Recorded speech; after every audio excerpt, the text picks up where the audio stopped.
Olá, pessoal, como é que vocês estão? Que alegria estarmos juntos. Vamos para mais uma aula de legislação aplicada ao SUS, aqui com a professora Janaína Madruga no Everest Concursos. Olha só, se você é concurseiro da área da saúde e vai prestar os próximos certames na saúde, se liga que a Lei 8.080, Lei Orgânica da Saúde, ela foi atualizada. Você já parou para pegar todas as atualizações? Eu trouxe atualização para você de 2020, 2023, 2024, para você que é concurseiro gabaritar na sua prova. Então, se liga, é conteúdo certo nos próximos certames, as atualizações da Lei 8.080. Então, vem comigo.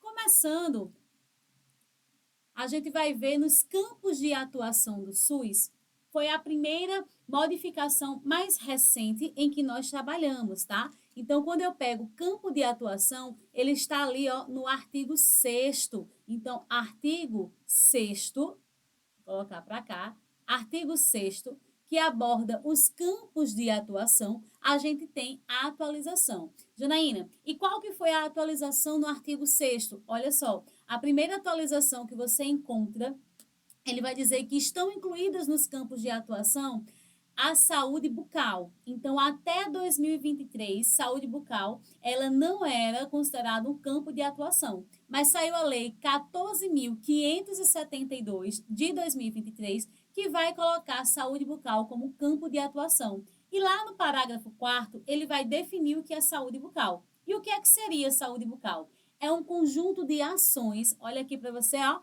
é um conjunto de ações em todos os níveis de complexidade que visem garantir a promoção, prevenção, recuperação e reabilitação odontológica. Se liga nessas palavras: promoção, proteção, recuperação e reabilitação odontológica, tanto individual quanto coletiva, inseridas no contexto da integralidade de atenção à saúde. Então, saúde bucal é um conjunto de atividades que envolve todos os níveis de complexidade que quer promover, recuperar, reabilitar, prevenir a saúde odontológica, seja de uma pessoa ou seja de uma coletividade, dentro do contexto de integralidade da assistência.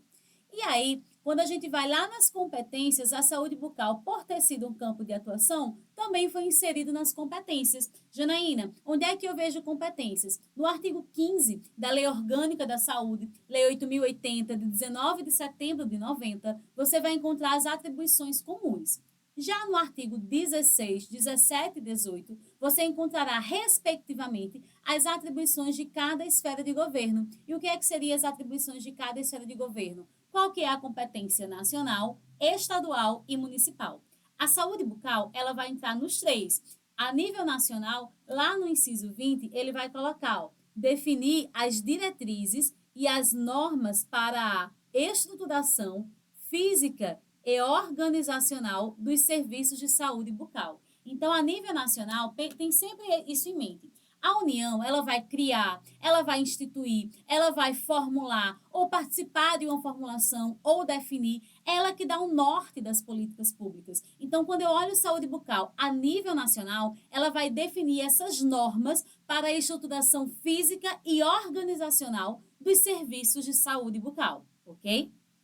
Qual que é o papel do Estado? Lembra, o Estado é o coordenador. Então, a direção estadual vai coordenar e, em caráter complementar, se liga aqui no complementar, executar as ações e os serviços de saúde bucal. E o que é que eu quero te dizer com isso? Lembra, a União cria, o Estado coordena e o município executa. Isso de linhas gerais. Então, a União vai definir as diretrizes e as normas para a estruturação tanto física quanto organizacional da saúde bucal. O Estado vai coordenar a saúde bucal e só em caráter complementar ele vai executar as ações e serviços de saúde bucal, e o município tem esse papel de ser o grande executor. O município é quem vai executar as ações e os serviços de saúde mental. Então, de saúde bucal, que saúde mental, hein? De saúde bucal. Então, lembra aí, nos campos de atuação, artigo 6º, uma das atualizações foi a inserção da saúde bucal. Jana, Tivemos mais inserções nos campos de atuação? Tivemos sim. A Lei 14.715, olha ela aqui, ó, 14.715 do ano de 2023, ele vai incluir como campo de atuação do SUS a assistência toxicológica. E o que é que seria essa assistência toxicológica? Então, ele vai colocar no campo de atuação, lá no inciso 12º e no parágrafo 5º, ele vai definir o que é assistência toxicológica. Então, olha o que ele diz no inciso 12º. A formulação e a execução da política de informação, de assistência toxicológica e de logística de antídotos, medicamentos utilizados em intoxicações. Então, o SUS ele vai formular toda uma política, tanto de informação, de conscientizar as pessoas sobre assistência toxicológica, sobre o que é essa assistência toxicológica, bem como a logística e a assistência de fato às pessoas. Então, ela vai informar, ela vai comentar sobre a assistência, e aí eu vou dar exemplos para você entender. O que fazer com um acidente com um animal peçonhento, com uma planta tóxica, com intoxicação medicamentosa, o que fazer com uma intoxicação decorrente de uma substância química. Então, ela vai ter esse caráter de informar e também garantir a assistência. Onde é que eu serei atendido? Como vai ser a logística para que o cidadão brasileiro tenha acesso tanto aos antídotos quanto aos medicamentos que são utilizados nas intoxicações. Então, compete ao SUS formular, executar a política de informação e de assistência toxicológica, garantindo também toda a logística dos antídotos e dos medicamentos. Aí você pode pensar, poxa, Janaína falou de plantas tóxicas, animais peçonhentos, substâncias químicas, mas como o SUS define essa assistência toxicológica? Aqui no parágrafo 5º, ele deixou claro para a gente o que é que seria a assistência toxicológica. Entende-se por assistência toxicológica um conjunto de ações e serviços. Esse conjunto de ações e serviços vai fazer o quê, galera? Eles vão prevenir, eles vão diagnosticar e tratar as intoxicações agudas e crônicas. Então, eu terei ações e serviços querendo prevenir uma intoxicação, querendo diagnosticar uma intoxicação, querendo tratar uma intoxicação, seja ela aguda ou seja ela crônica. E essa intoxicação, ela pode ser decorrente de diversos fatores. Ela pode ser decorrente da exposição a substâncias químicas, ela pode ser decorrente de medicamentos, ela pode ser decorrente de toxinas de animais peçonhentos e de plantas tóxicas. Então, pensou em assistência toxicológica? Lembra, eu posso ter substância química, eu posso ter medicamento, animal peçonhento, planta tóxica, tá? Então, compete, é um campo de atuação do SUS, formular e executar a política tanto a nível de informação quanto a nível de assistência toxicológica, garantindo ainda a logística de antídotos e medicamentos. E a assistência toxicológica é todo o serviço, toda ação que quer prevenir, quer diagnosticar e quer tratar uma intoxicação, seja ela aguda ou crônica, que pode ter como origem. Repita aí comigo, qual é a origem da intoxicação? A intoxicação pode ser pelas substâncias químicas, por animais peçonhentos, por plantas tóxicas, por medicamento. Tranquilo? Pronto para gabaritar aí? Tenho certeza que você está, hein? Outro ponto que também entrou lá no artigo 6º, veja, que no artigo 6º a gente comentou assistência em saúde bucal, assistência toxicológica, e outro ponto que entrou é falando acerca dos estoques de medicamento nas farmácias públicas. A Lei 14.654 do ano de 2023 vai dizer que as instâncias gestoras do SUS ficam obrigadas a disponibilizar nas suas páginas eletrônicas da internet os estoques de medicamento das farmácias públicas que estiverem sob a sua gestão. Então, independente da esfera de governo, as diferentes instâncias, quem seria aqui, ó, quando ele fala as diferentes instâncias, quem que seria essas diferentes instâncias? Você vai ter, ó, a União, você vai ter o Estado, você vai ter o município. Então, quando eu falo para você diferentes instâncias, pode ser as diferentes esferas de governo, União, Estado e município. Então, as diferentes instâncias, elas ficam obrigadas, cadê aqui, ó? São obrigadas a disponibilizar em suas páginas eletrônicas, por exemplo, o site do Estado, o site da Prefeitura, os estoques de medicamento que nós teremos nas farmácias públicas que estiverem sob a sua gestão. E essa divulgação, ela tem que ser atualizada quinzenalmente. Então, eu e você, enquanto cidadão, a gente, ao entrar na página eletrônica das instâncias gestoras, a gente tem que saber, será que esse medicamento tem no SUS? Onde é que eu posso encontrá-la? Qual que é o estoque? Então, tem que ser divulgado nas páginas eletrônicas e tem que ser atualizado quinzenalmente, ok? Jana, será que isso cai em prova? Será que isso já está caindo? Foi a atualização de 2023. Será que eu preciso disso? Olha só, tomar até uma aguinha agora.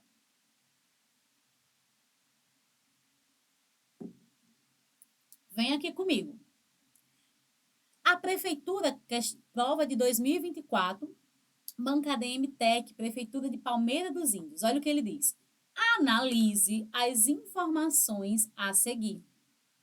Entende-se por assistência toxicológica o conjunto de ações e de serviços de prevenção, diagnóstico e tratamento de intoxicações agudas e crônicas decorrentes da exposição de substâncias químicas, medicamentos e de toxinas, de animais peçonhentos e das plantas tóxicas.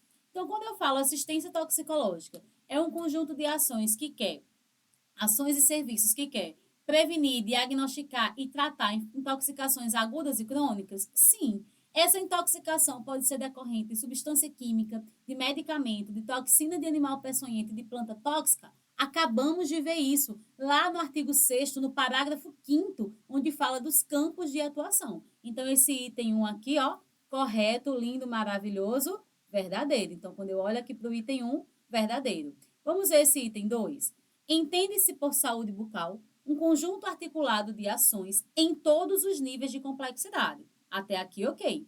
Que visem garantir promoção, correto, prevenção, recuperação e reabilitação odontológica, individual e coletiva, inserida no contexto da integralidade da atenção à saúde. Então, veja, em uma questão só, ele pegou as duas atualizações que foram feitas em 2023 e as duas afirmativas estão corretas. Então, aí, ó, as duas são verdadeiras, letra A. Tranquilo? Então, em campos de atuação, lembra, saúde bucal, assistência toxicológica e a divulgação do estoque de medicamento nas farmácias públicas. Teve mais atualização? Olha, presta atenção. Em 2024, a Lei 14.847 vai reformular o subsistema que anteriormente era chamado de subsistema para acompanhamento no trabalho de parto, no parto e pós-parto, onde a mulher tem direito a um acompanhante em todas essas etapas. Hoje, esse subsistema mudou completamente e ele é chamado de atenção para mulheres vítimas de violência, tá? Então, é chamado de atenção para mulheres vítimas de violência. Na verdade, só para ficar mais claro para você, quando eu falo foi inserida a atenção para mulheres vítimas de violência, a gente tem lá nos princípios, no artigo 7º, nós temos a inserção de um parágrafo único falando sobre mulheres vítimas de violência. E mais na frente, no subsistema, a gente vai ver que as mulheres, ao invés de ser subsistema do acompanhamento do trabalho de parto, do parto e do pós-parto imediato, nós teremos o subsistema de acompanhamento à mulher nos serviços de saúde. Vou repetir. Nos princípios do SUS, onde é que eu encontro o princípio, Jana? Artigo 7º da Lei 8.080, que é a lei que a gente está vendo, de 19 de setembro de 90. Então, no artigo 7º, aqui, ó, artigo 7º, a gente vai encontrar atenção para mulheres vítimas de violência, onde foi inserido pela Lei 14.847 de 2024, o parágrafo único que eu vou te mostrar logo aqui abaixo. E, para além desse parágrafo, o subsistema, que é mais na frente da lei, que era chamado de acompanhamento do trabalho de parto e do pós-parto imediato, ele agora se chama subsistema de acompanhamento à mulher nos serviços de saúde. Mas eu vou te mostrar por partes. Olha só. Quando você olhava lá os princípios do SUS, o 14º princípio, ele dizia o seguinte: a organização de um serviço de atendimento público e específico, especializado para mulheres vítimas de violência doméstica em geral. Então, o SUS tem que ter um serviço específico para atender as mulheres que são vítimas de violência. E nesse serviço, dentre outros pontos, vai ser garantido o acompanhamento psicológico, as cirurgias plásticas reparadoras. Isso foi inserido em 2013 e a redação foi dada também em 2017. Só que, em 2024, ele complementou que para os efeitos deste inciso 14º, que é o que eu acabei de te mostrar aqui, ó, as mulheres que são vítimas de qualquer tipo de violência, ela tem direito de ser acolhida, de ser atendida em um serviço de saúde prestado no SUS, da rede própria ou conveniada, em um local, em um ambiente que garanta sua privacidade. Então, vou te explicar melhor. Chega essa mulher num serviço específico para mulheres vítimas de violência, seja público ou seja conveniado. Ela vai ficar num local ali exposta, para numa recepção, todo mundo vendo. Não, ela tem que ser acolhida e ela tem que ser atendida num local que vai garantir a sua privacidade. Um outro ponto também é que ela vai ter o direito da restrição de acesso a terceiros. Então, ela vai ficar em um local que consiga ser garantida a sua privacidade e só vai ter acesso a ela quem ela autorizar. Então, ele diz, ó, restrição de acesso a terceiros, se liga aqui, ó, restrição de acesso a terceiros não autorizados pela paciente, em especial o agressor. Vamos contextualizar para ficar mais fácil da sua compreensão? Digamos que, antes desse parágrafo, tinha um serviço específico para mulheres vítimas de violência, mas ela ficava sentada na recepção, aguardando ser atendida com uma ficha. De repente, chega o seu agressor, que pode ser o companheiro, que pode ser um familiar, ou algum familiar tenta coibi-la a ser atendida, a denunciar. Então, ela acabaria ali sofrendo outros tipos de violência. Então, quando ela vai procurar um serviço de saúde, essa mulher que sofreu qualquer tipo de violência, ela tem o direito de ser acolhida, de ser atendida em um serviço público ou conveniado, mas em um local que garanta a sua privacidade. E também ela vai ter o acesso à restrição de terceiros não autorizados, em especial do agressor.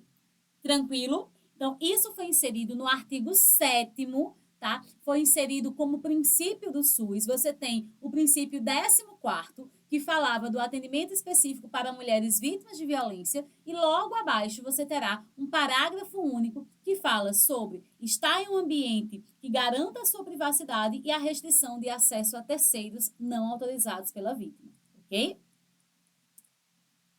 Outro princípio que também foi inserido em 2023, através da Lei 14.679 de 2023, foi a inclusão da proteção integral dos direitos humanos. Então, eu disse para você, olha, lembra, artigo 6 é campo de atuação, artigo 7º são princípios. Você não pode ir para a sua prova sem pegar a Lei 8.080 na íntegra, sem estar com esses campos de atuação e princípios em mente, ok? Então, dentre os princípios, foi inserido também a inclusão da proteção integral dos direitos humanos. E aí você pensa, o que é direitos humanos? São os meus e seus direitos, é o direito de todo ser humano, tá? Então, ele coloca a proteção integral dos direitos humanos de todos os usuários. Então, você vai ter a proteção dos direitos humanos de todos os usuários, só que será dada uma atenção especial. Janaína, essa atenção especial é a quem? Será dada uma atenção especial para a identificação de maus-tratos, de negligência, de violência sexual praticados contra criança e contra adolescente. Então, a gente tem a inclusão da proteção integral dos direitos humanos de todos os usuários, em especial a identificação de maus-tratos, de negligência, de violência sexual praticados contra criança e contra adolescentes.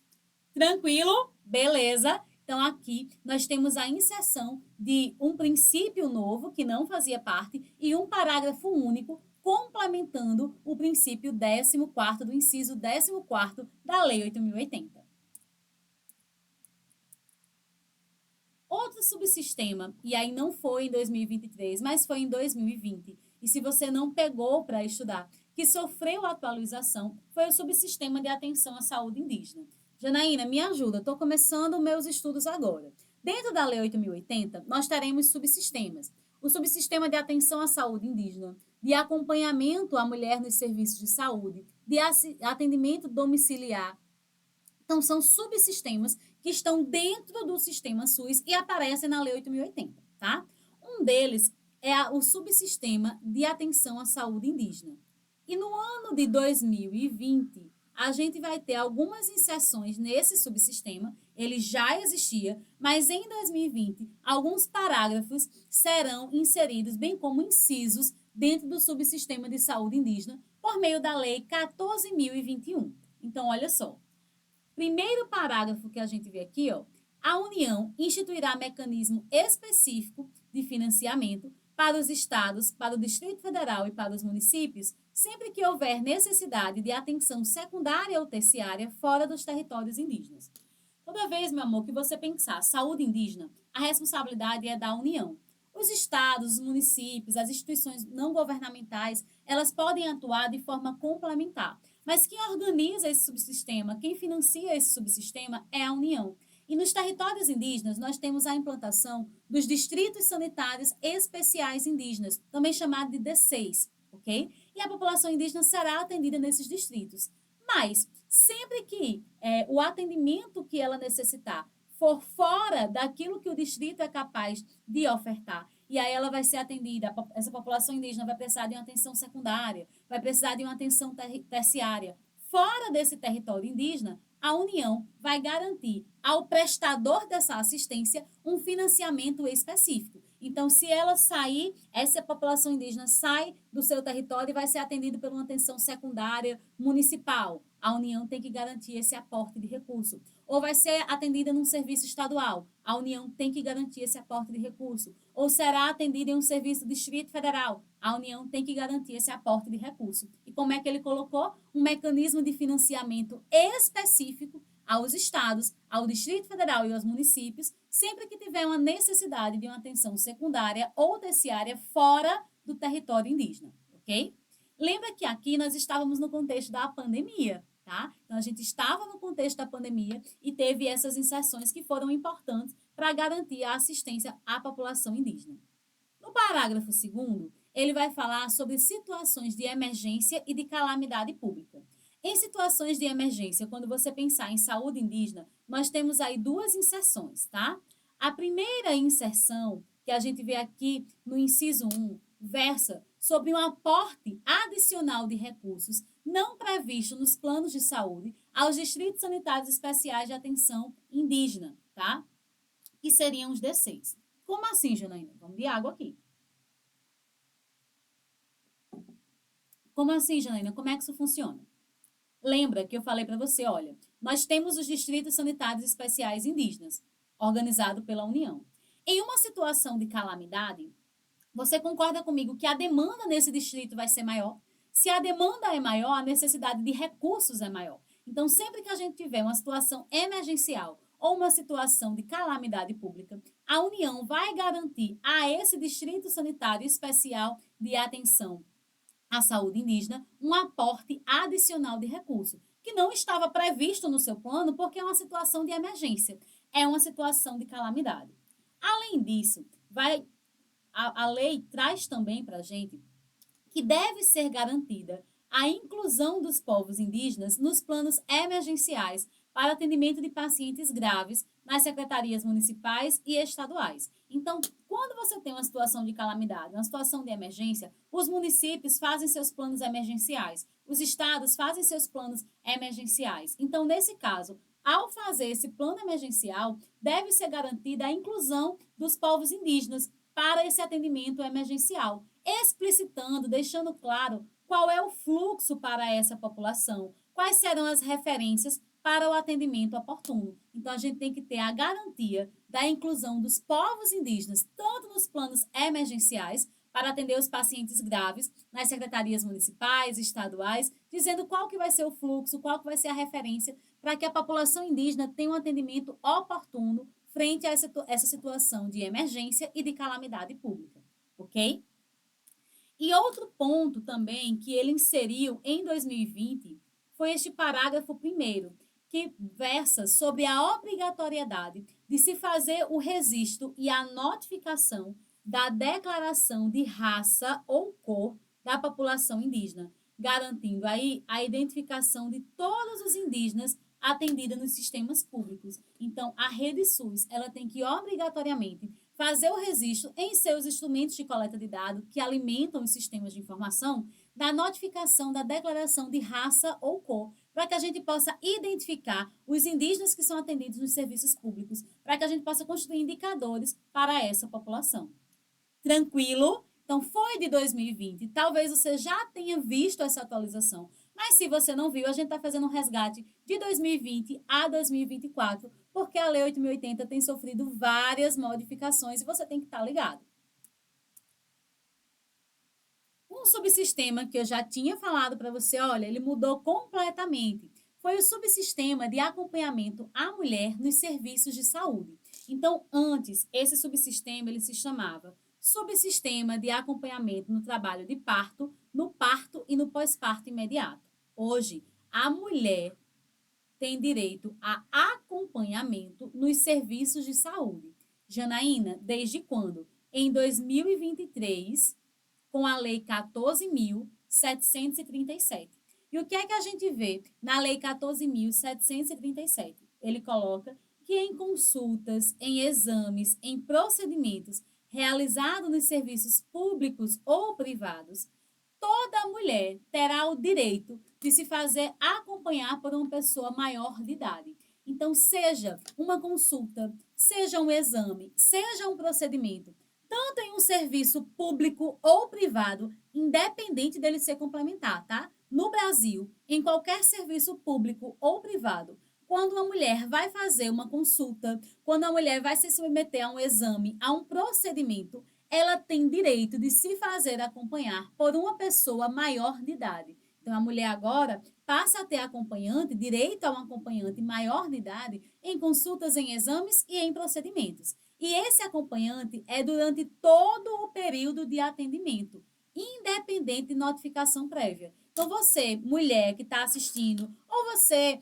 rapaz, homem que está assistindo, que é casado, que tem filha, que tem mãe, enfim, tendo mulher na sua família, quando ela vai para um serviço de saúde, seja uma consulta, um exame ou um procedimento, desde 2023, ela tem direito a um acompanhante que seja maior de idade durante todo o período. E isso não precisa ser notificado previamente, não precisa dizer ao serviço, olha, eu vou levar um acompanhante. Não, isso é independente de notificação prévia, ok?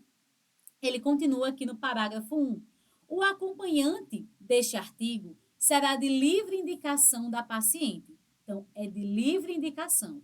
Se ela estiver impossibilitada de manifestar a sua vontade, vai ser o seu representante legal. Então, sou eu, Janaína, enquanto mulher, que vou escolher quem eu quero que me acompanhe em uma consulta, em um exame, em um procedimento, certo? Então, é um direito de livre indicação da paciente. Digamos que eu, Janaína, estivesse impossibilitada de manifestar a minha vontade. Eu estou inconsciente, eu tive um desmaio, eu estou em coma. Então, enfim, aconteceu alguma coisa nesse sentido. Se eu estou impossibilitada de manifestar a minha vontade, o meu responsável legal vai ficar me acompanhando. Só que este responsável legal, ele é obrigado a preservar o sigilo das informações de saúde que ele tiver conhecimento em razão do meu acompanhamento. Então, as informações que ele recebeu, um diagnóstico, um laudo, enfim, o que ele souber de informação acerca da minha saúde, ele tem que guardar o sigilo durante o período que está me acompanhando. Ok? Até aí? Então, lembra, toda mulher tem direito de acompanhante, consultas, procedimentos, exames, tem que ser maior de idade, é válido para o público e para o privado, e este não precisa de uma notificação prévia. Se eu estiver impossibilitada de manifestar a minha vontade, vai ser o meu responsável legal e este tem que guardar sigilo. Janaína, se for um procedimento que envolva sedação, se for um procedimento que envolva rebaixamento de consciência e a paciente não indique acompanhante, veja bem, eu, Janaína, vou fazer um exame que tem sedação ou rebaixamento de consciência. E eu, Janaína, não levei um acompanhante, não indiquei o acompanhante. Sabe o que acontece? A unidade de saúde que vai fazer o meu atendimento, responsável pelo meu atendimento, ela tem que indicar uma pessoa para me acompanhar. De preferência, um profissional de saúde do sexo feminino. A Janaíne vai cobrar mais por isso sem nenhum custo adicional para a paciente. Então, se eu vou fazer um exame que envolva qualquer tipo de procedimento que envolva sedação ou rebaixamento de consciência e eu não levar este acompanhante, o serviço de saúde terá que designar um acompanhante, de preferência do sexo feminino, tá? Profissional da saúde, e isso não gera custo adicional. Se, por exemplo, sei lá, eu não sentir empatia ou acolhimento por parte desse profissional, eu tenho o direito de recusar esse nome. Então, eu posso recusar o nome indicado e solicitar a indicação de outro acompanhante. Então, se eu não me sentir acolhida por aquela pessoa antes, né, da sedação, eu posso recusar e dizer, não quero ser acompanhada por fulano, eu quero, não aceito esse acompanhamento. Se isso acontecer, eu não preciso nem justificar. A lei é clara, ela coloca, ó, independente de justificativa, mas será registrado o nome escolhido no documento gerado durante o atendimento. Então, vou repetir para você, tá? Se eu vou fazer um serviço que tem um procedimento que tem sedação ou rebaixamento de consciência e eu não levar acompanhante, o serviço tem que designar um acompanhante profissional da saúde, de preferência do sexo feminino, sem nenhum custo adicional. Se eu quiser recusar este nome indicado e solicitar outro acompanhante, independente de justificativa, esse é um direito que me é garantido, sendo registrado o nome dessa pessoa escolhida, tá? Janaína, mas se eu não quiser, eu vou fazer um exame e eu não quero ser acompanhada, não vai ter sedação e eu não quero ser acompanhada. Eu posso recusar? Pode. Se você tiver a eventual renúncia do paciente do direito previsto nesse artigo, essa renúncia não pode ser apenas verbal, ela precisa ser por escrito, após o esclarecimento dos meus direitos com no mínimo 24 horas de antecedência, que tem que ficar assinada e arquivada em meu prontuário.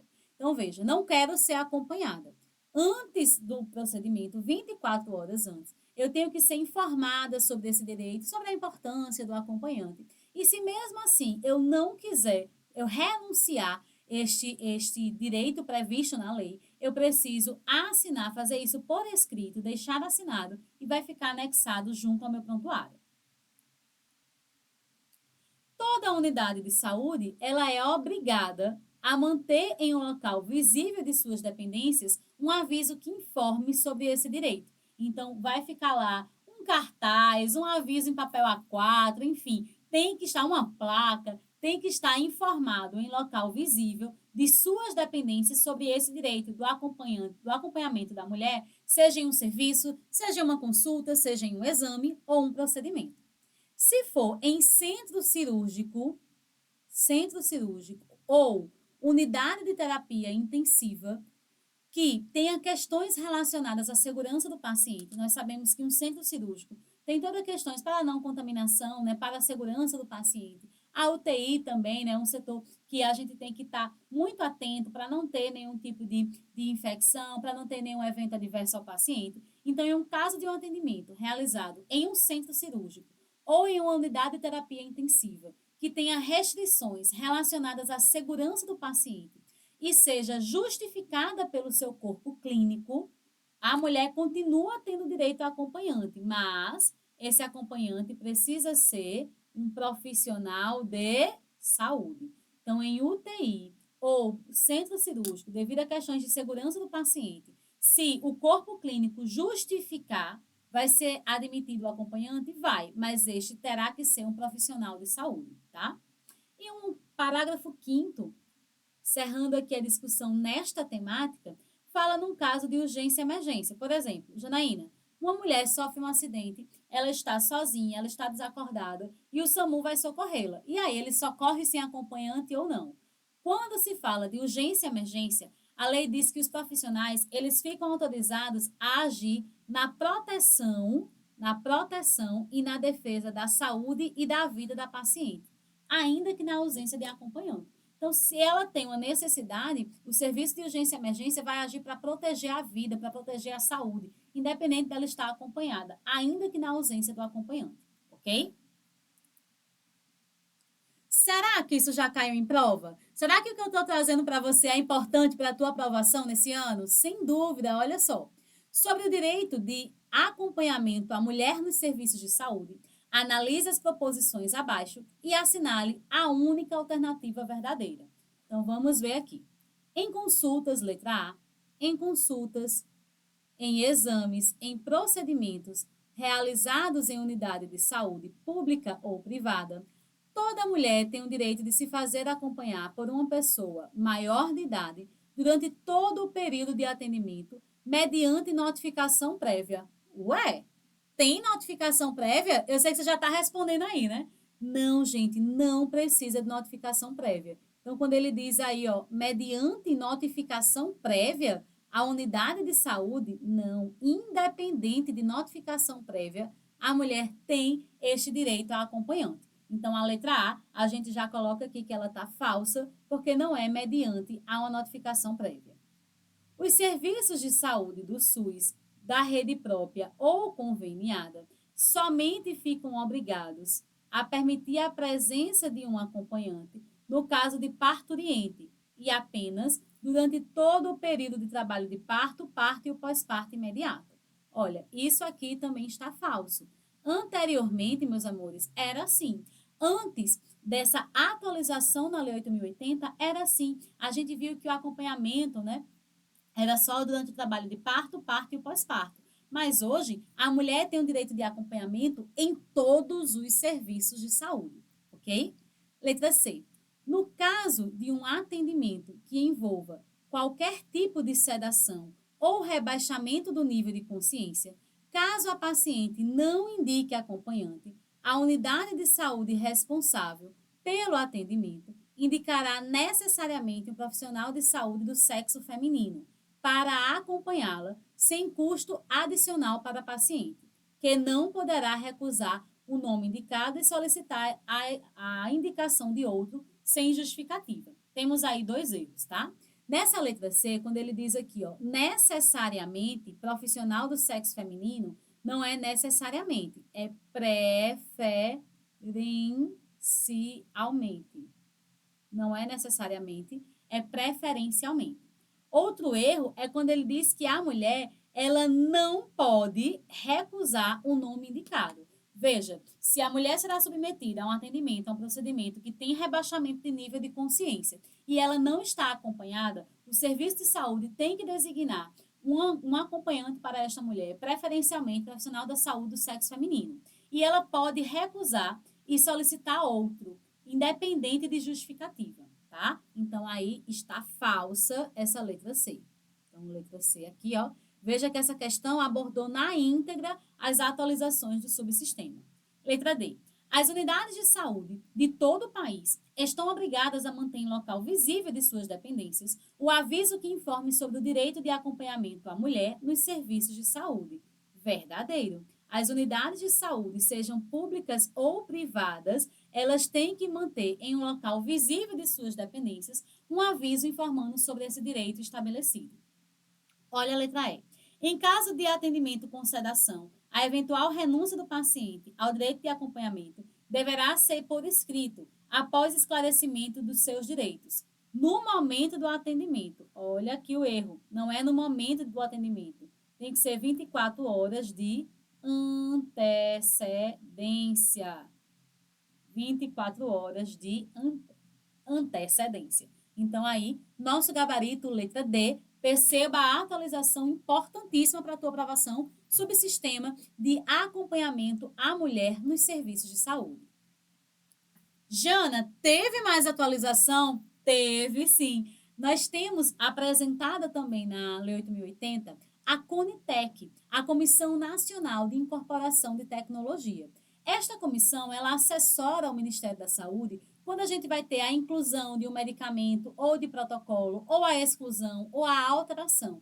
Então, sempre que eu vou inserir um medicamento, um produto, uma substância, ou que eu vou inserir um protocolo, ou que eu vou alterar, ou que eu vou excluir, essa função é do Ministério da Saúde, mas ele é assessorado pela CONITEC, pela Comissão Nacional de Incorporação de Tecnologia.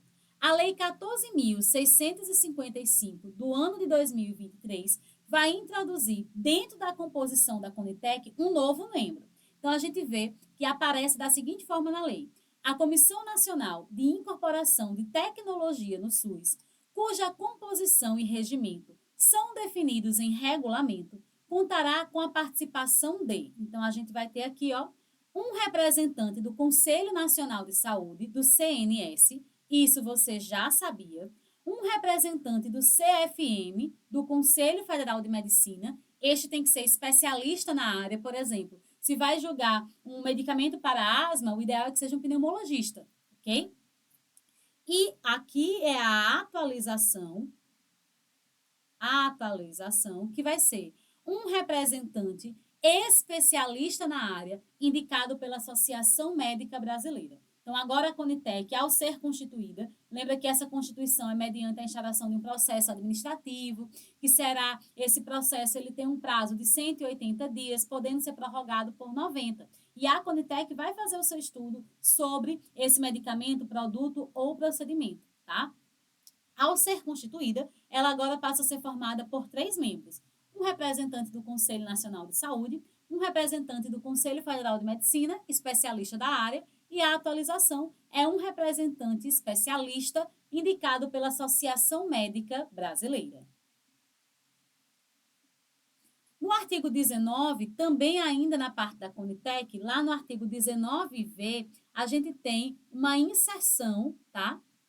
De artigo que não fazia parte também da lei. Olha o que ele coloca: os gestores do SUS, em todas as suas esferas, realizarão campanhas permanentes de conscientização contra a automedicação. Então, em todas as esferas, a gente tem que ter agora campanhas feitas pelos gestores para conscientizar a população sobre a automedicação. E tem que ser campanhas permanentes de conscientização contra a automedicação. Qual que é o objetivo dessa campanha? É informar a população sobre os riscos dessa prática, especialmente em relação à ingestão de antibióticos e medicamentos sujeitos a controle especial. Nós sabemos, né, que há um problema crescente em relação à automedicação, ao uso indiscriminado de antibióticos, de medicamentos de controle especial. Então, foi inserido que as esferas de governo, que os gestores do SUS terão que fazer campanhas permanentes de conscientização contra a automedicação, informando essa população os riscos, especialmente voltado para antibióticos e medicamentos sujeitos a controle especial. Tranquilo até aí? Sim ou não?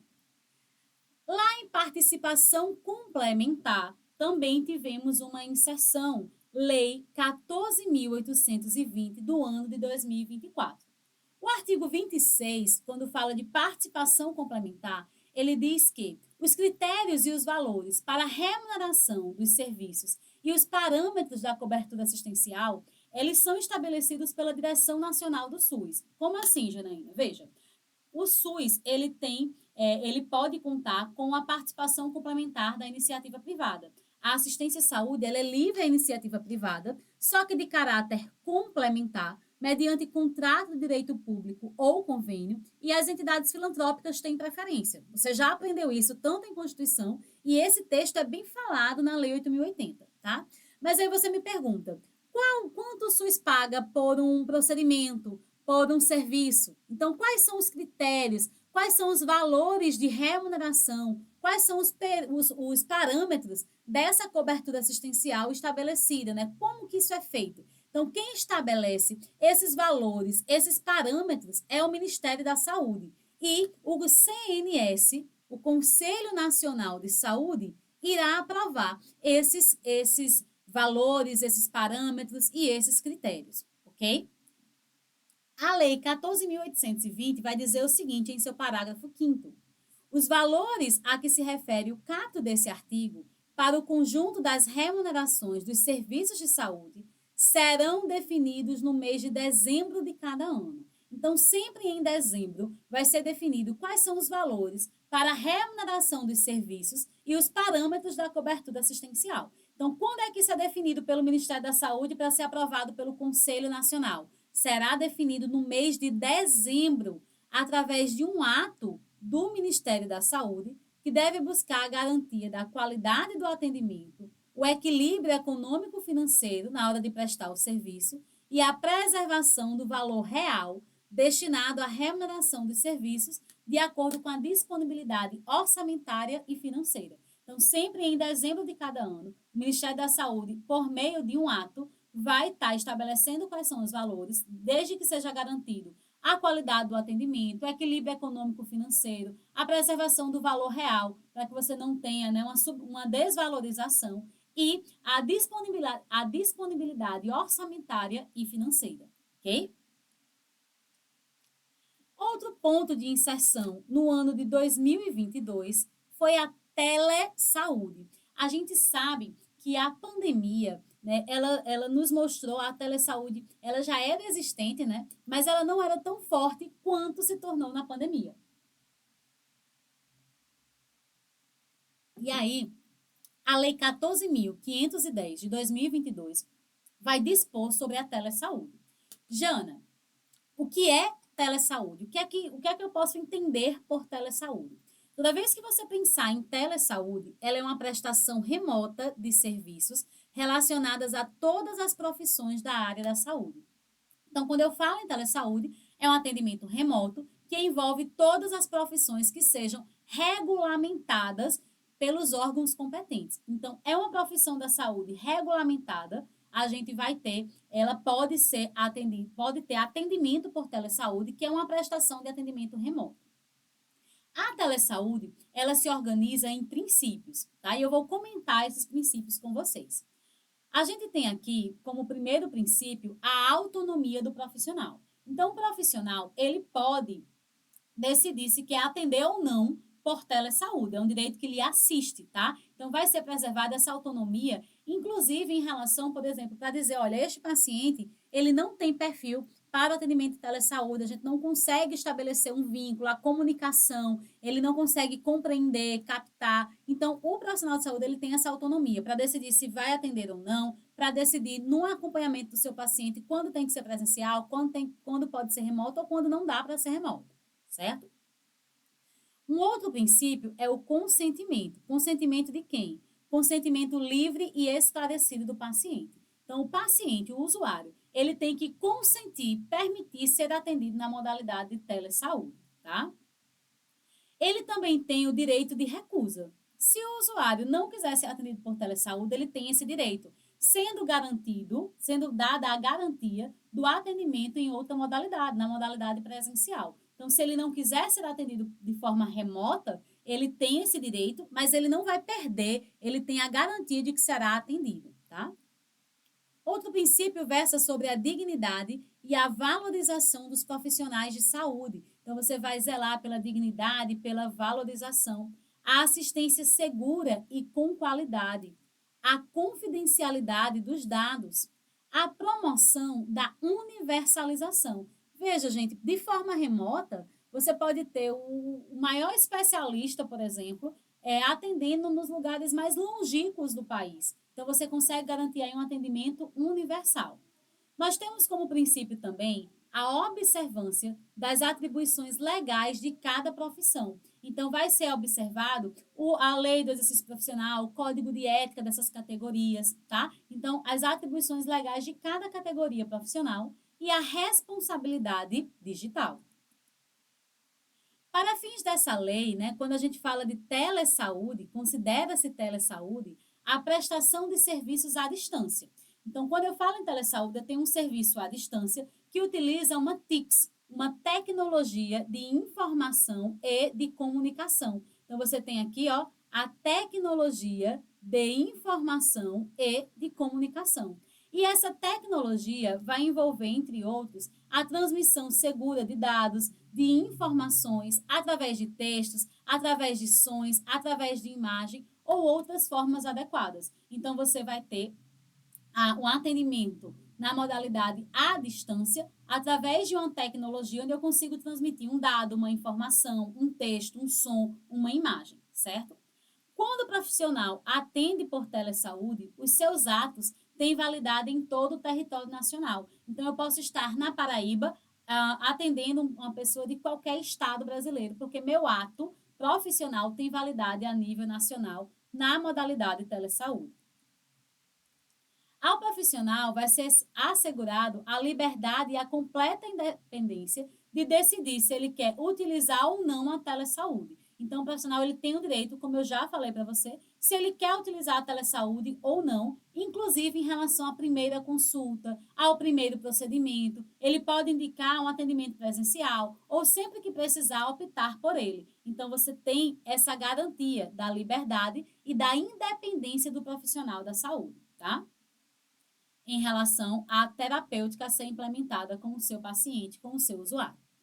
Os conselhos federais que regulamentam o exercício profissional também vai fazer toda a normatização ética relativa aos serviços previstos nesse título. Então, cada conselho vai dizer, dentro de sua categoria, o que é que pode ser feito por telesaúde, quais são as questões éticas, quais são os padrões normativos para essa modalidade, tá?